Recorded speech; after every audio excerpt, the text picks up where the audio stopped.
give us a little introduction and tell us about you, and then we'll go from there. My name is Hayley. I'm originally from Minnesota, just a suburb of Minneapolis.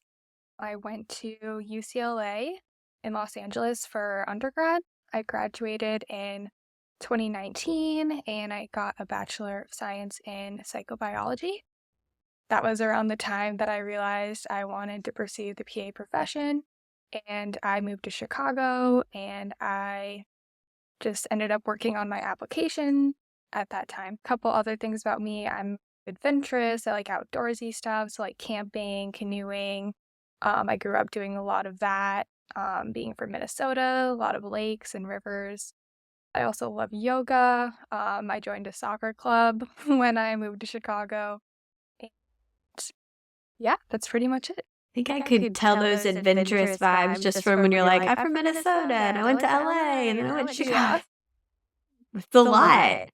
Talk to us a little bit about how you found out about the PA profession and what your journey has been to getting to PA. I've always been interested in mental health, advocacy, and making mental health more accessible to people.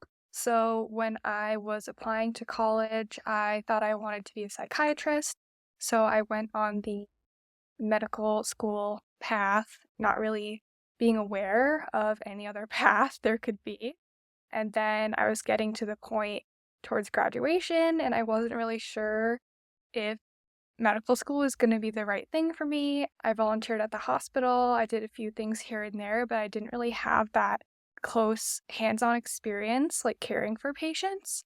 Then I actually found out one of my close family members who sparked my passion for mental health. Their psychiatrist was actually a PA, and I thought that was really cool. That was kind of my first introduction to the profession, and I was like, oh wow, so I could be a psychiatrist and have this other path. And it just made a lot of sense because part of the application process is to get that hands-on experience, really getting to know, do I really enjoy caring for patients in this way before moving on to a career in medicine. So it just made a lot of sense to me.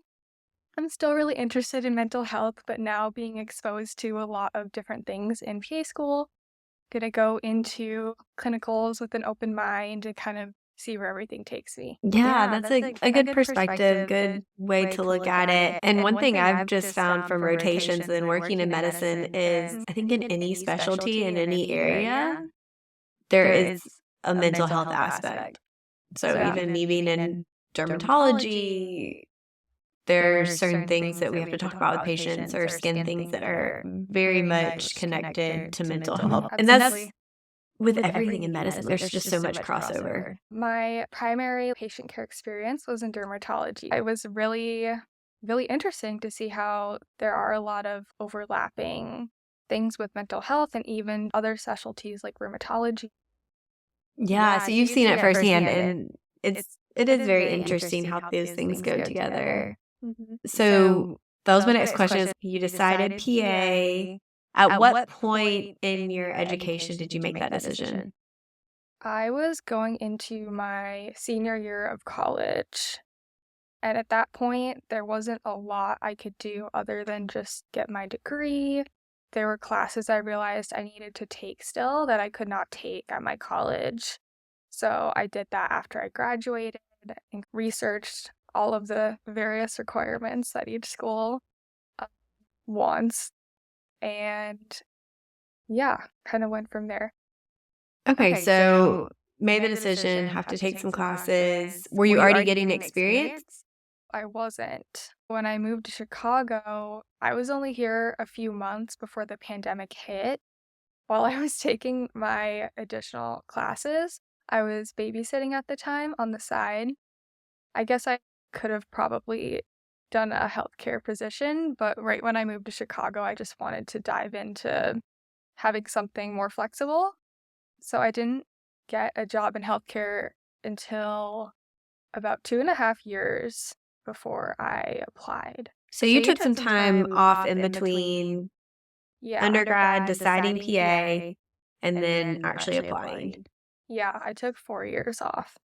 We talk about gap years a lot. and taking gaps and breaks and things. How do you feel that that time was valuable to you now that you're in PA school? I think just all the growth I've had, just maturing, and I think it's really valuable to have a full-time job before going into a graduate program, like really knowing what that's like, what caring for patients is like, and just all the other things I learned along the way. I wouldn't change anything. I think it worked out pretty well.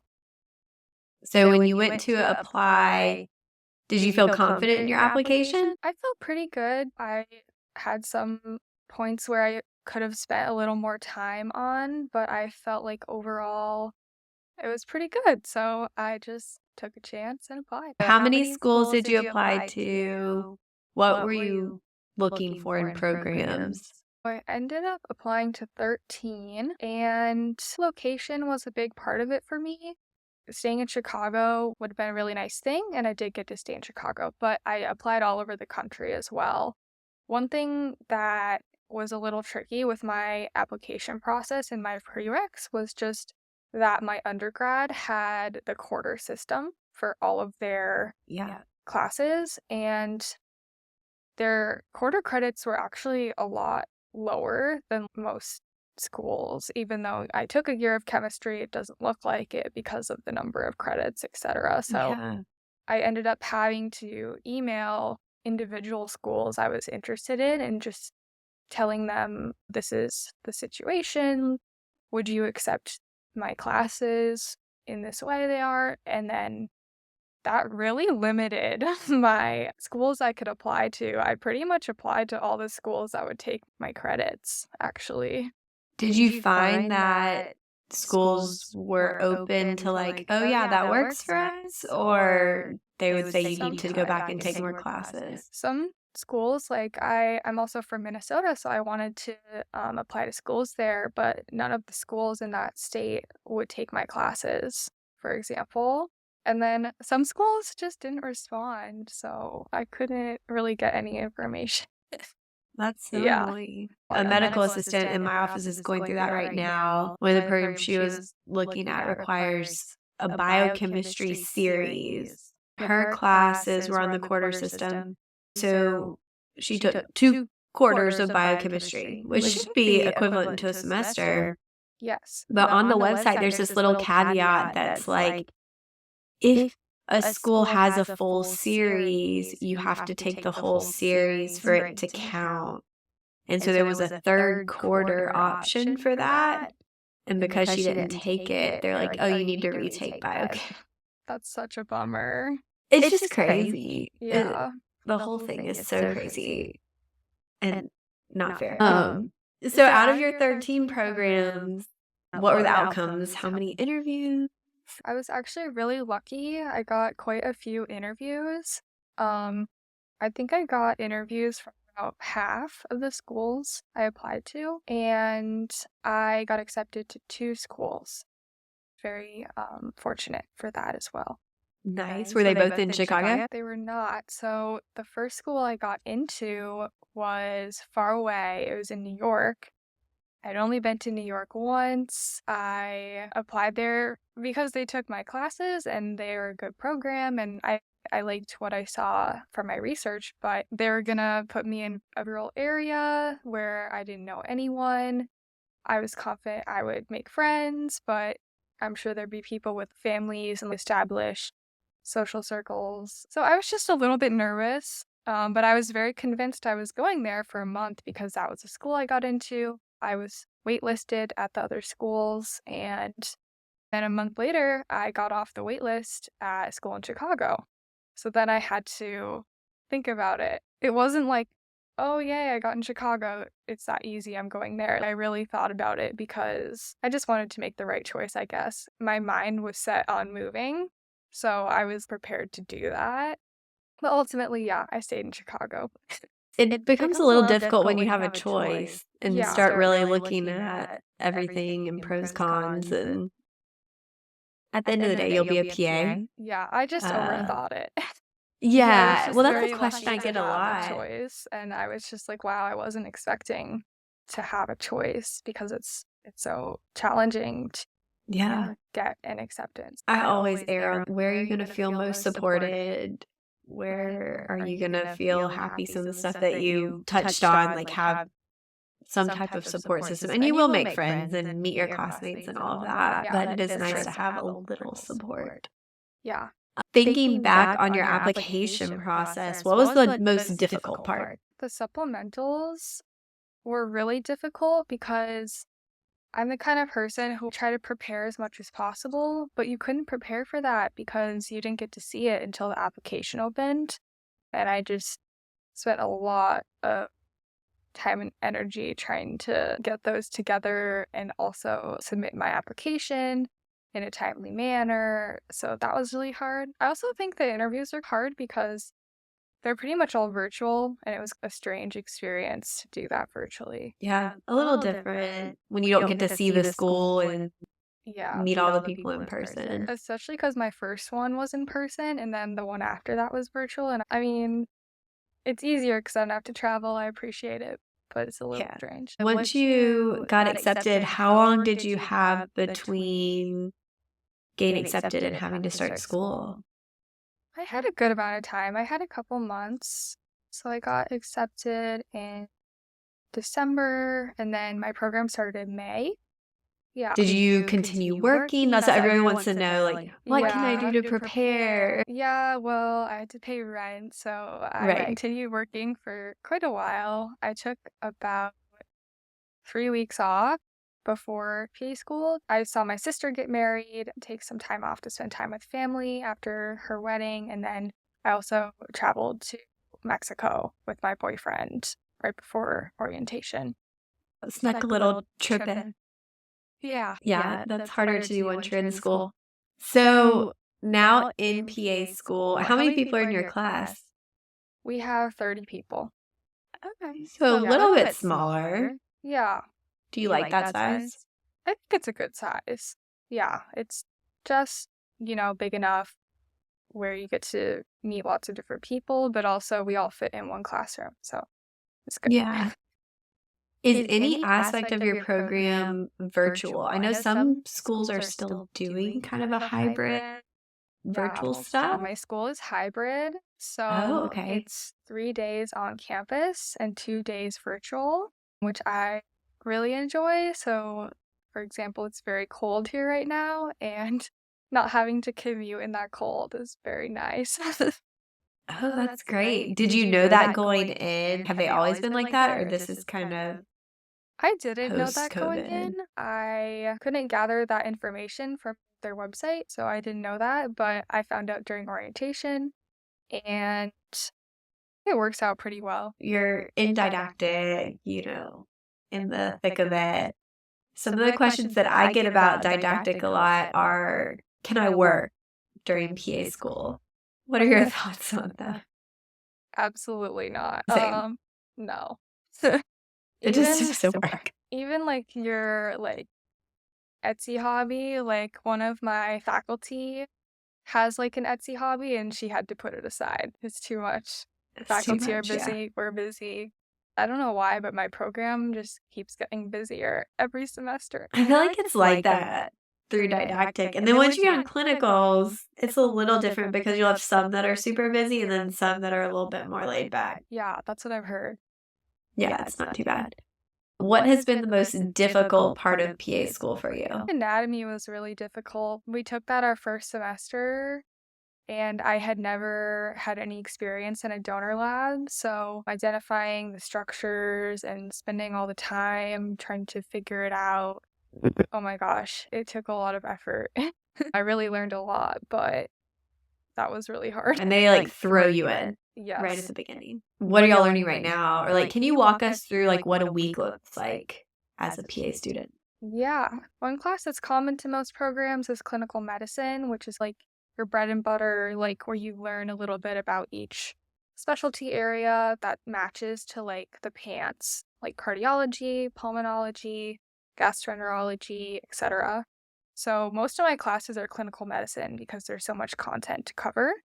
My program is hybrid, and our clinical medicine course is primarily taught by guest speakers. So our schedule is a little bit flexible. because of the guest speaker schedule. So a typical week would have a Monday class from 8 to 5. We get an hour break for lunch. We do the same thing on Tuesday, 8 to 5 in person again. And then Wednesday, we have Zoom class. Sometimes we only have one class, sometimes we have 4 classes. So it really depends. And then Thursday is in person again, 8 to 5. And then Friday is another Zoom day. And we may or may not have class, just depending. And then there's a lot of variation in that, depending on faculty getting sick, things needing to move around for guest speakers that were supposed to be in person. So we may get to get out early one day, leave at 3, or we could also start late, like start at 10 or 9:30 or something. I'm glad you touched on that because the flexibility portion, I think, is universal for all PA programs. Okay, I wasn't sure. Because Yeah. I thought some programs were in person full time still, like, I don't know.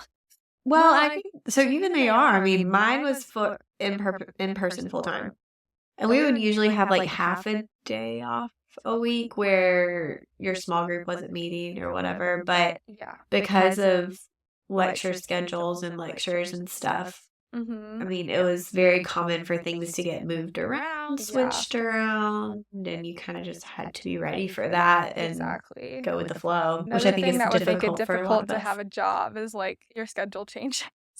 Yeah. Yeah, I don't think you could do it. The only thing I've heard of people doing is like house sitting. Oh yeah. I do know dog a couple of walking. people who have done that, like where they'll, house sit, like watch somebody's pet. But other than that, it would be impossible. Yeah. But what resources and like how do you study? What have you found it most helpful so far? I'm a flashcards person. Love flashcards. I use Quizlet. I cross-reference our PowerPoints from class and then the textbook, and then I'll use Pants Prep Pearls and look at them all and make a flashcard for one condition or one concept from all of that. There's a lot of resources out there, but I think something that is helpful is if you can do a free trial of something and then split it with your friends if you all like it. So, for example, half my class split Rosh. So now we have those practice questions for Rosh is amazing. clinical medicine, which I also do really well with practicing and testing myself. So flashcards are really helpful for that. Yeah, I'm a flashcard person too, and I also like pen and paper. But what I found was you don't have enough time, so you have to streamline the process a little bit. But yeah, Rosh is great. There is a lot now, and I think the one thing I would emphasize is you can't use all of it. Like you've got to pick. You do. If you like videos, Osmosis is really good, or Picmonic. But you can also watch free videos on YouTube and not have to pay for anything. I know people that do PA school and they don't buy any resources except maybe the textbook. And they do just fine. So you definitely don't have to buy lots of resources to succeed in PA school. Yeah, it's personal preference. I'm not a group studier, so I like to find resources and use them myself. For me, it's like I need to like do the work myself or otherwise I don't remember it. We tried to work on group study guides in the beginning, and those were some of my worst exams because I didn't do that section, so I didn't really learn it very well. But some people work great in groups. It's nice to split up the work. I think most programs try to go a little bit easier on you in the beginning so you can have time to figure it out. Not saying it's easy, but I mean, relatively, I feel like it's gotten harder and harder, but we have more experience, so we can manage it. Yeah, they kind of ease you in with the easy stuff. Like we started with ophthalmology and dermatology, which are kind of the easier sections. And then they were like, all right, now we're doing cardiology, pulmonology, hemonc. Hold on. Now we're on neurology. So okay. Yeah. Interesting. And I think the interesting thing about the sections too, it depends on how much you like it, is what I found. Some people loved a section and felt like it wasn't as hard just because they enjoyed that subject. But if it's a subject you don't enjoy as much, it feels harder, more difficult. Yeah, ortho is really hard for me because I feel like Same. I don't have any experience. I didn't play any sports or anything growing up. I joined soccer as an adult, never played sports before. Ortho's hard for me, I guess, because I don't have experience with it. Yeah, and then it's once you're on rotation, stuff makes sense a lot more too. Yeah, I hated endocrinology in school. It was one of my least favorite sections. really. And then I did an endocrinology rotation because I hated it. I was like, I didn't really pay attention. I need to learn more. And then I ended up loving it.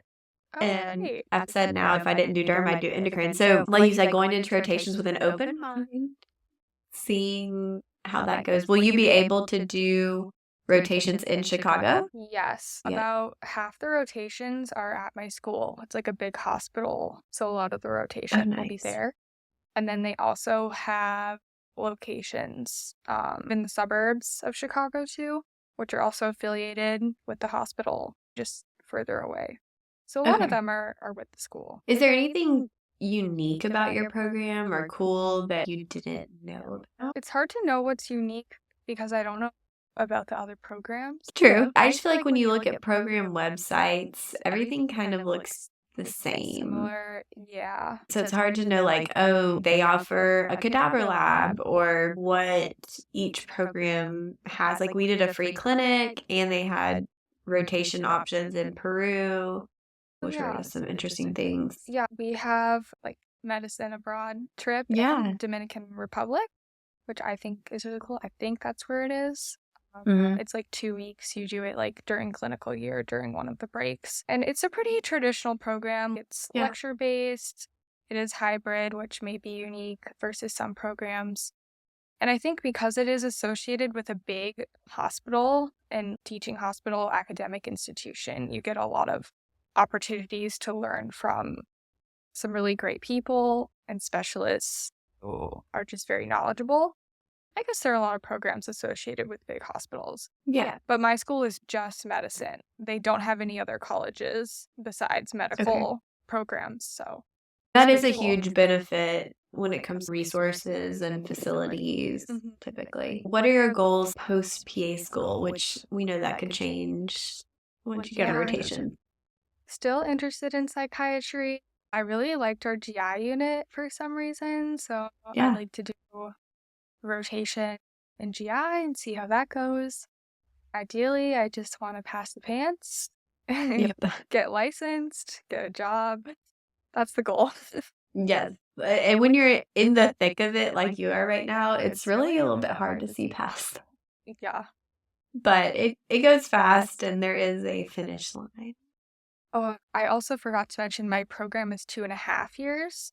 Okay. So there's a 6-month third-year track where you choose like a specialized track. So you can do like ICU, you can do pediatrics, behavioral health, emergency medicine, and you do that for 6 months. And most people... It's like a built-in fellowship. Yeah. Or you can do internal medicine and just see a bunch of different things.